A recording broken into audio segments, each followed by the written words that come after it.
Bismillah ar-Rahman ar-Rahim. Alhamdulillah wa salatu salam wa rasulullah. We continue reading from the 40 principles of the religion, 40 fundamentals of the religion, Al-Arba في أصول الدين by Imam Al-Ghazali rahimahullah. ونفعنا بعلوم في الدارين. Ameen, ameen, ameen. And we are still reading the chapter, the principle on sincerity and truthfulness, al-ikhlas wal-sidq. And this would be our third reading in the of the same chapter. But inshallah we will complete this chapter today, and then we will not we will be close, since we are going to deal with the 7th principle, meaning the 37th reliance, tawakkul, and that would be tomorrow inshallah. The reality, so the reality of sincerity and what erases it. The reality of sincerity is to have one pure motivation. Its opposite is to make partnership, association, which is that a person combines two motivations regarding everything for which it is inconceivable that something else mixed with it.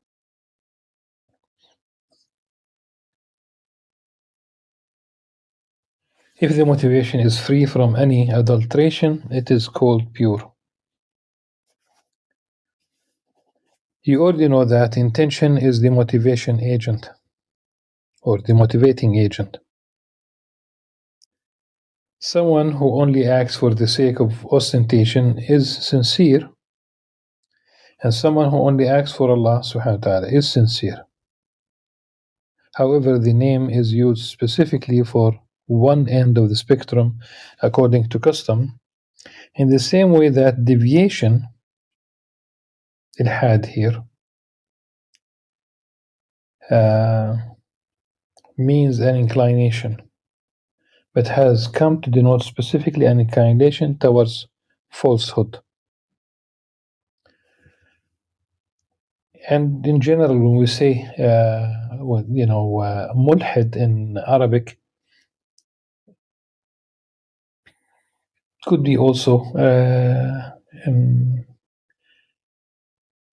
the logical conclusion for this trend is to reach a state of disbelief, atheism. We have already mentioned how sincerity is erased through the blemishes of ostentation. However, it may be removed by other means. Indeed, the fasting person may intend, along with worship, to benefit health-wise through fasting. The person who frees a slave may intend to free himself from having to maintain the slave or deal with his bad character. The pilgrim may undertake the Hajj in order to benefit from travel, avoid the hardship of looking after family, flee from the harm of enemies, or escape the weariness of staying with his wife.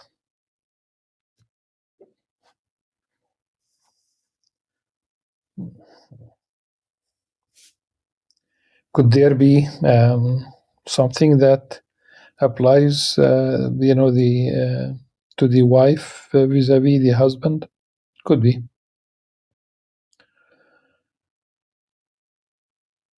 So a group of women going to Hajj, and then we would write, or escape the weariness of staying with her husband. A student may study in order to facilitate earning a living, or to be secure from oppression through the status of knowledge.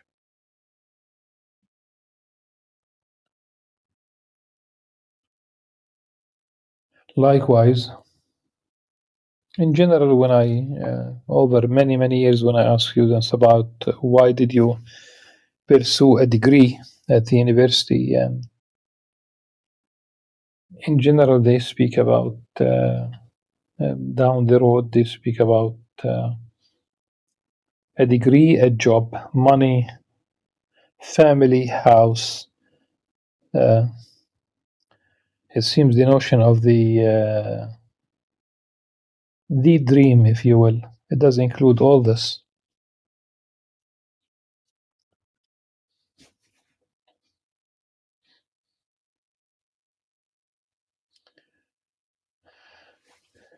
Likewise, a person may write a page to improve his handwriting, make pilgrimage walking in order to lighten the burden of renting a riding beast, make ablution to get clean or cool off, bathe to freshen up, stay in a mosque to lighten the burden of renting a place,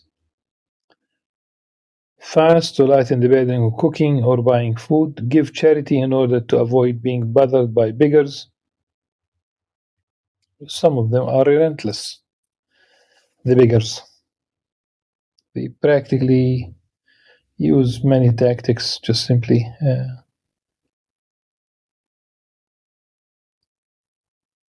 So you'd like simply to be, you'd give in order to be not to be bothered, or visit sick person so that he may be visited when he is sick.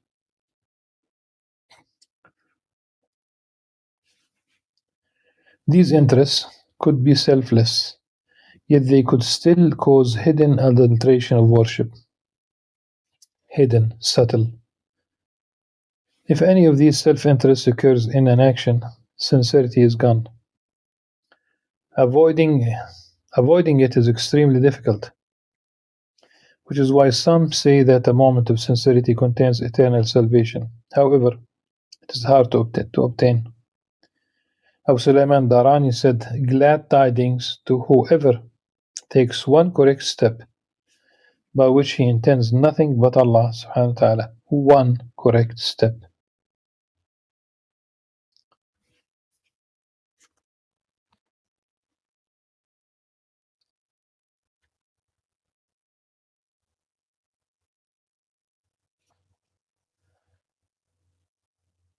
It was well known that Al-Karhi, Ma'ruf Karhi, used to beat himself and say, "O self,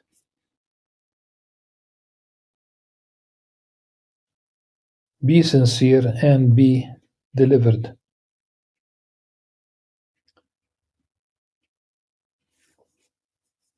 أخلصي تتخلصي. The levels of adulteration of sincerity. Know that mixing of these adulterations is on various levels. They could overwhelm, they could be obscure, or they could be equal to the intent of worship. They do not eradicate the basis of reward concerning permissible things, so long as there is an inkling of desire for Allah subhanahu wa ta'ala, for the sake of Allah subhanahu wa ta'ala,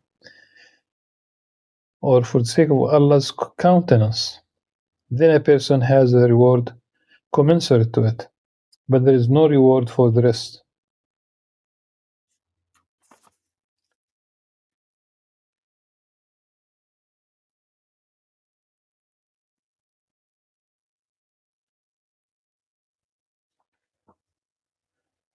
If it is regarding worship, then one is commanded to be sincere for Allah subhanahu wa ta'ala.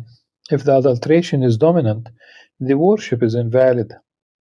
If it is equal or subordinate, sincerity is invalid. But does the validity of worship and attainment of its foundation depend on the nullification of all adulteration? This is open to debate, as we have indicated in the section on ostentation. You may also seek a more in-depth study in our book, The Revival, Ihya Ulum. The third pillar is truthfulness, which is the perfection of sincerity. Allah subhanahu wa ta'ala said, رِجَالٌ صَدَقُوا مَا عَاهَدُوا اللَّهَ عَلَيْهِ. Men who are truthful about what they promised to Allah subhanahu wa ta'ala. And really the word here is it's about having a covenant with Allah subhanahu wa ta'ala. Ahd, ahadu. The Prophet ﷺ said, "Indeed, a man will be truthful and strive for truthfulness until he is written as a perpetual truthful person with Allah subhanahu wa ta'ala. This hadith was narrated by Al-Bukhari and Muslim and others.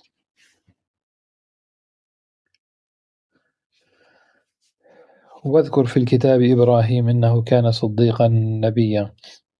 Mention Ibrahim in the book. Indeed, he was perpetually truthful, a prophet. It is enough of a blessing that through truthfulness, the levels of the perpetually truthful are reached.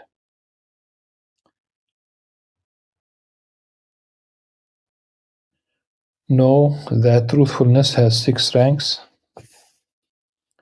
Whoever reaches the level of perfection in all of them deserves the title of truthfulness.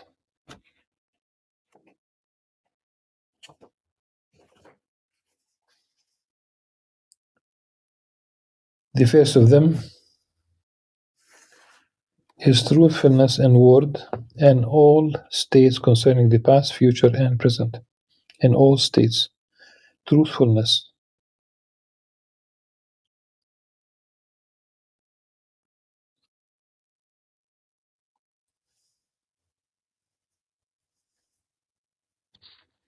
Simply saying the truth under all circumstances.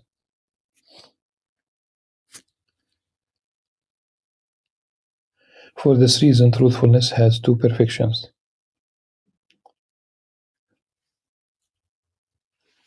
The first of them is caution. Since we talk about past, present, and future,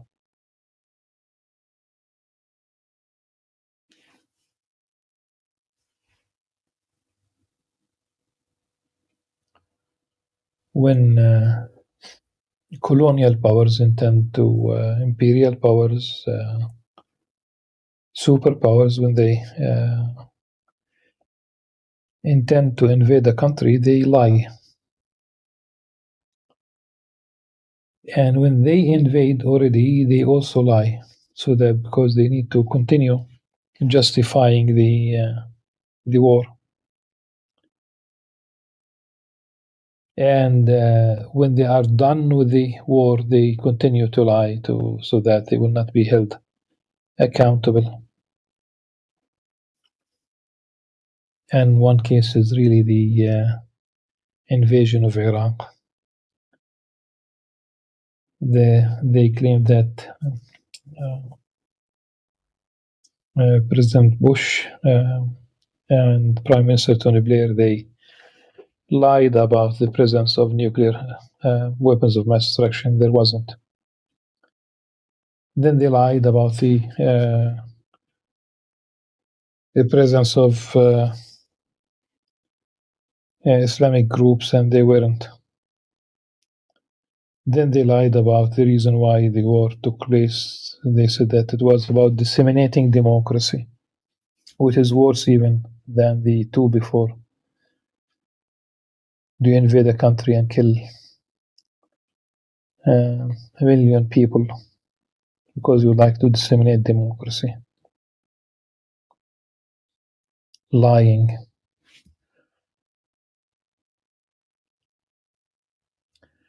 For this reason, truthfulness has 2 perfections. The first of them is caution regarding false impressions also.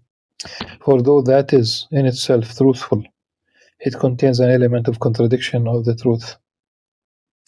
What is to be avoided concerning lying is making what is contrary to the truth be understood as truth, and for the heart to take on a crooked, phony image that matches the tongue's lie.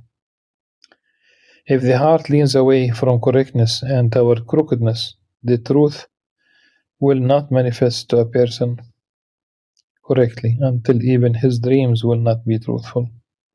False impressions do not fall into this area of what to be cautious of, because they are truthful in themselves.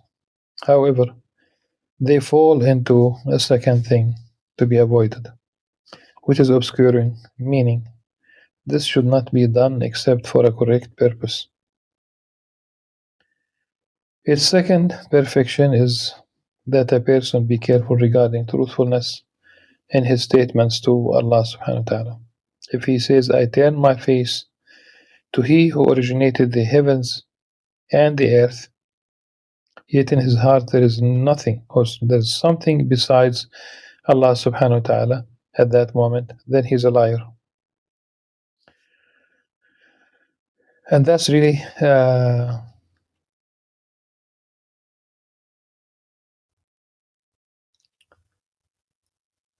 um, دعاء الاستفتاح right at the very beginning of the prayer. وجهت وجهي الذي فطرني. And that would be a lie if it's not true.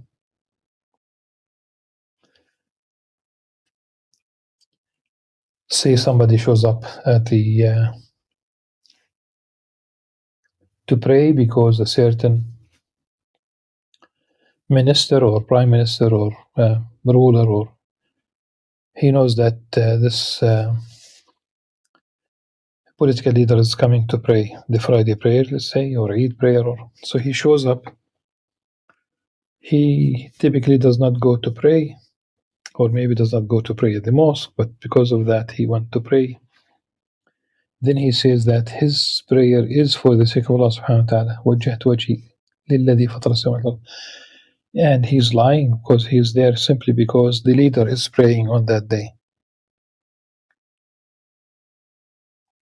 Yet in his heart there is something besides Allah subhanahu wa ta'ala at that moment. Then he's a liar. If he says, إِيَّاكَ نَعْبُدُ, it is you we worship. Yet he is a slave to the world, to his ego, or to someone else. Then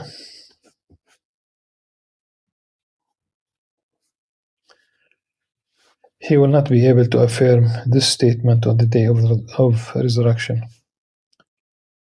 There's a classical mistake here in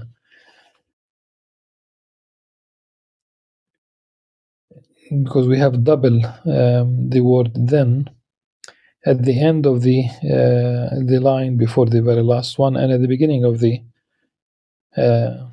last one. Then the eye does not catch the mistake. If you talk about editors, one of them should be removed.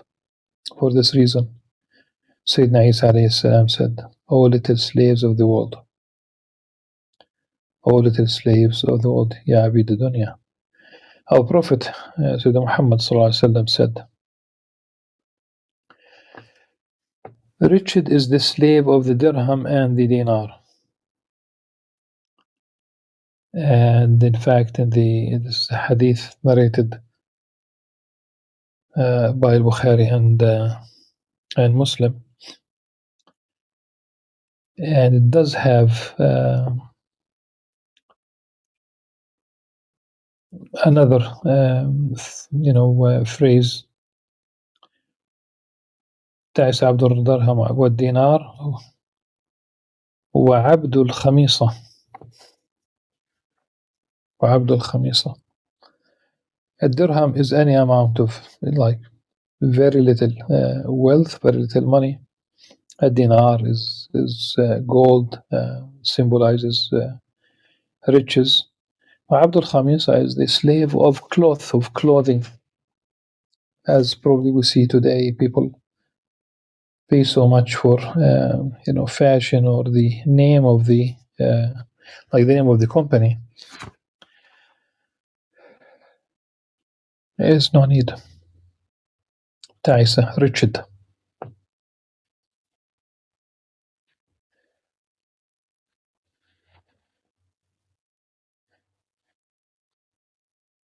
Wretched is the slave of the dirham and the dinar. And cloth. The second truthfulness is in intention, meaning that the motivation to good is purified within it. If there is some adulteration in it, then truthfulness has not been achieved. It is said that this is sour truthfulness. Truthfulness is sweet if it is pure.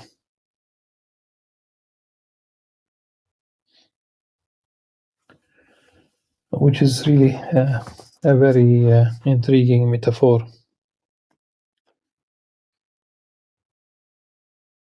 هذا صادق الحموضة وصادق الحلاوة إذا كان محضا. So the issue goes back to the essence of sincerity.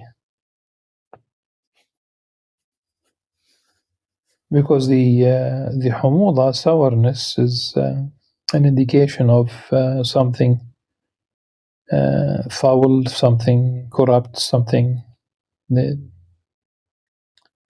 decaying, something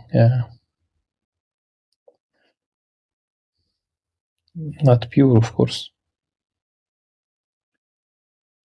Something spoiled, something unfit for consumption.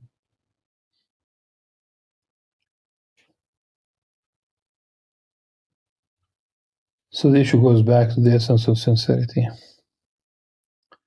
The third truthfulness is in resolve. Indeed, a slave may resolve to give charity if he is provided wealth, or to be just if he is provided authority.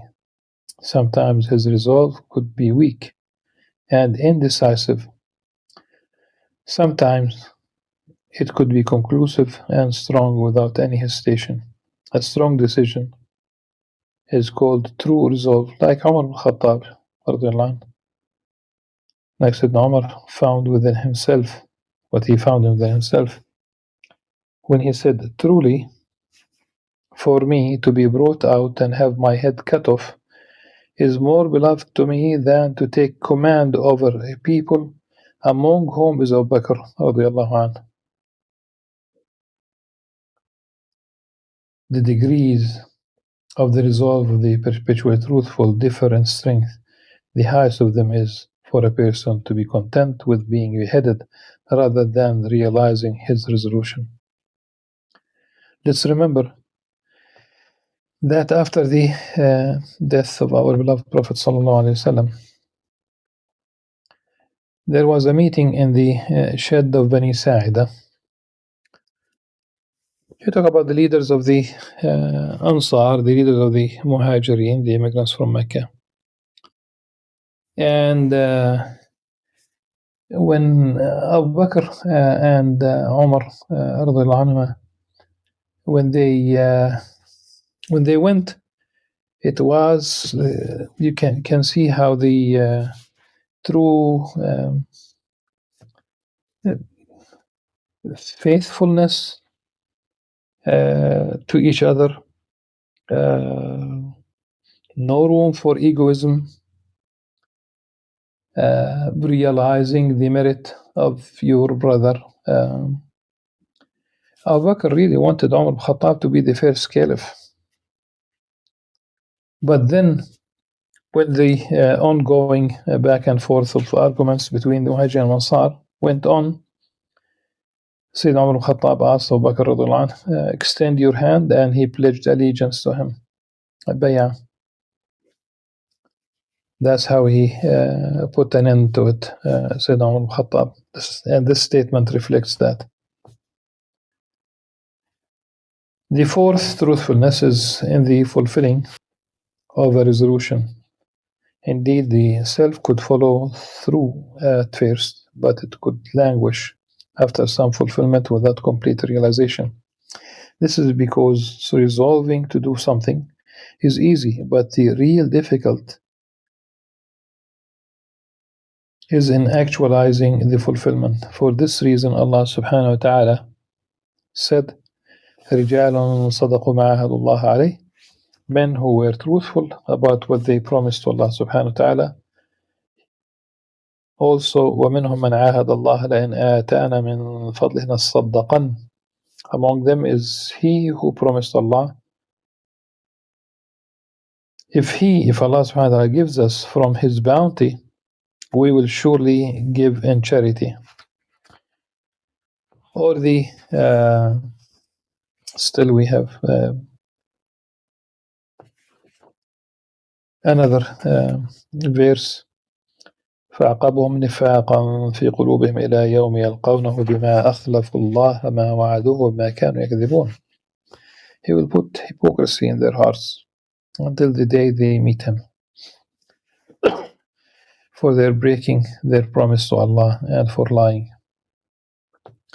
The fifth, truthfulness is indeed such that a person does not indicate anything about his inner self unless his inner self is attributed with it.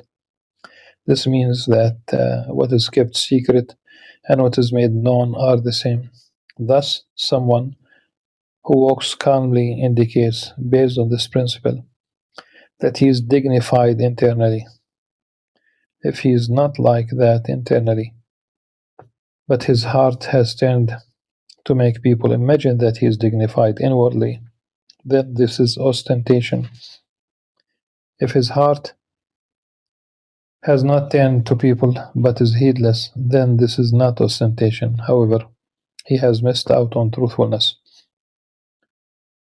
For this reason, the Prophet ﷺ said, "O Allah, make my inner secret better than what is open about me, and make what is open about me righteous."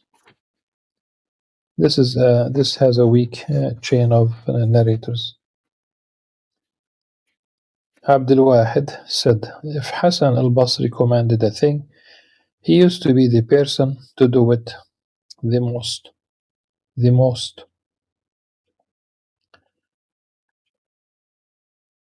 If he forbade a thing, he was the person to leave it the most. I never once saw someone whose private self matched his public self more than him.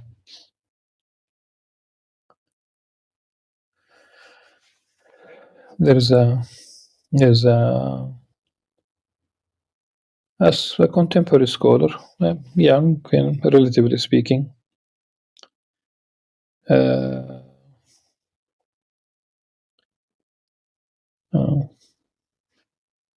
Sheikh Saleh al-Maghamsi from Saudi Arabia.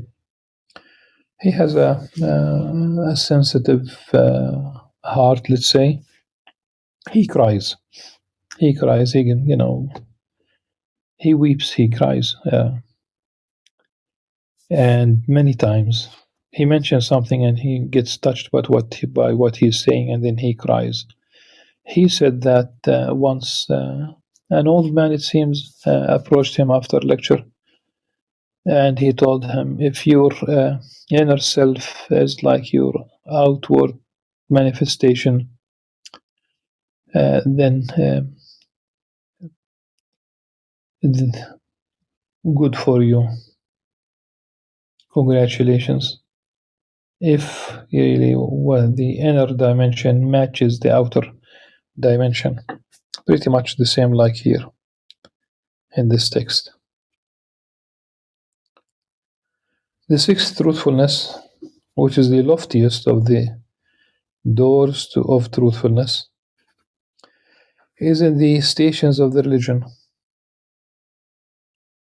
such as fear and hope, love and contentment, reliance, and others. Indeed, these stations have first steps to which their name is applied, and they have realities and ultimate realizations. Thus, it is said, this is true fear, or that is true fame. That is why Allah subhanahu wa ta'ala said, إنما المؤمنون الذين آمنوا بالله ورسوله ثم لم يرتابوا وجاهدوا بأموالهم وأنفسهم في سبيل الله أولئك هم الصادقون. The believers are those who believe in Allah and His Messenger, then do not doubt and strive in Allah's path with their wealth and their persons. Those are the truthful. Also, وَلَكِنَّ الْبِرَّ مَنْ آمَنَ بِاللَّهِ وَالْيَوْمِ الْآخِرِ. Rather, righteousness is someone who believes in Allah subhanahu wa ta'ala and the last day, the day of judgment. The very last paragraph. These are the degrees of truthfulness.